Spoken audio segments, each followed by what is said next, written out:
One day while at a drugstore when he was just 9 years old, Tom spotted a bodybuilding magazine on one of the racks. He walked over, looked at the cover, and could not take his eyes off the image.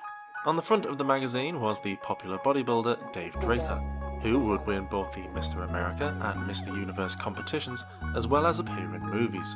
He was the Arnold Schwarzenegger before Arnold. On the cover, Mr. Draper was on the beach with two beautiful women, and the photograph had a huge effect on the young Tom. Yeah, I remember seeing that picture of Dave Draper with a crusher in his arms, and like Betty Weeder on one arm, this is the magazines, and the girls on each arm and each leg, and the surfboards in the back on the beach, and I saw movies, and I saw bodybuilding, and I saw muscle, and I pointed to my picture, and I showed my dad when I was a little kid, and said, Dad, that's what I want to do in life. I remember seeing a photograph of Arnold Schwarzenegger drinking protein right from the blender, and as well as being mesmerized by the size of Arnold's arms, Tom read the words Mr. Universe. Mr. Universe being the top bodybuilding competition up until the introduction of the Mr. Olympia, which started in 1965. Tom was born with lower spine complications. Two plates were not fused together properly, which is why he avoided doing squats, as it only seemed to aggravate his lower back. But the encouraging words in the letter was all he needed to keep believing he could make it one day. And according to Tom at the time, careers were very limited. His two choices were either become a priest or become a bodybuilder. Of course, he chose bodybuilding. He may have chosen to be a bodybuilder, but according to him, he wasn't born with the best genetics for the sport. He wasn't tall, standing only around 5'8", and he didn't have the massively wide shoulders or tiny waist, which is what Arnold and the other top pros had at that time, and was what the bodybuilding judges would be looking out for. When I was a young man, I said that I will not be a victim to my genetics. I will not be a victim to my genetics. I don't care. I don't care. I don't have a small waist. Hell with it. My genetics will be a victim to me. Building, California. I decided as a young man that I have to go to California to be around the best in the world. I have to study with the masters. I wanted to study with the best in the world because I felt that if I was around Arnold and Zane and Robbie and Ferrigno, that the energy would rub off. And it did. And it did. He knew it was a risk. After all, he barely had enough money for the plane ticket. But once he made his mind up, that was it. He was going to go for it. So he bought a plane ticket, and with only $50 to his name, he was on his way.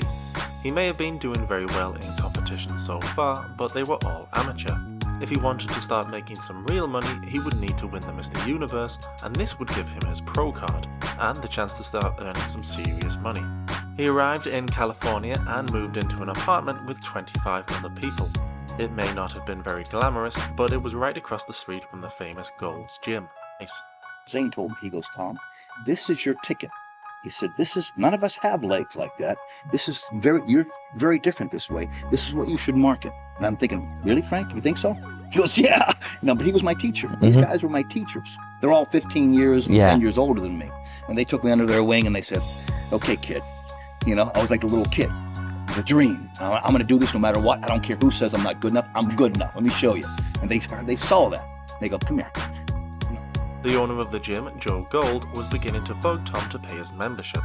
Tom had gotten a job handing out towels on the beach, but even with the job, he was still not able to afford the gym membership.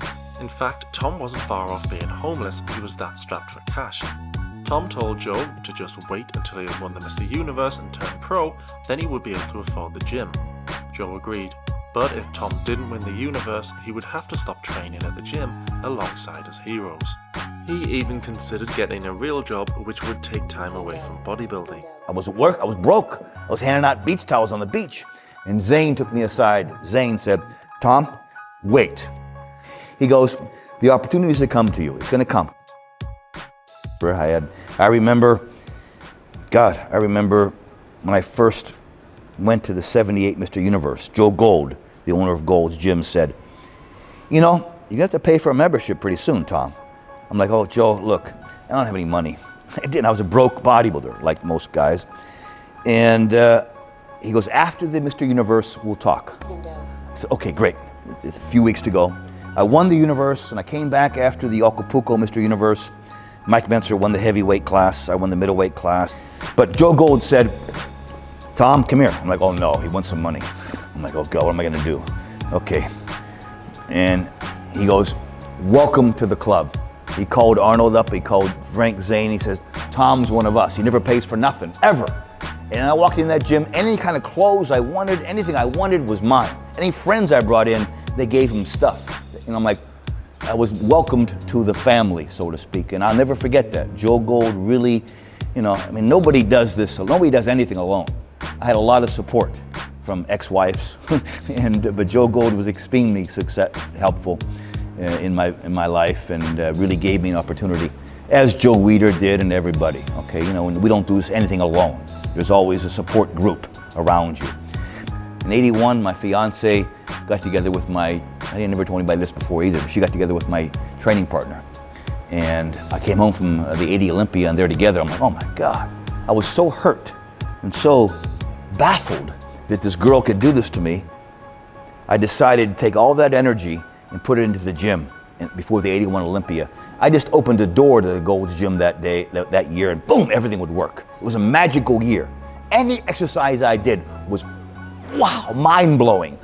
I would train like every day, and every day looked better and better. I'm in the mirror, I'm scared of myself in the mirror, because I was so focused on this.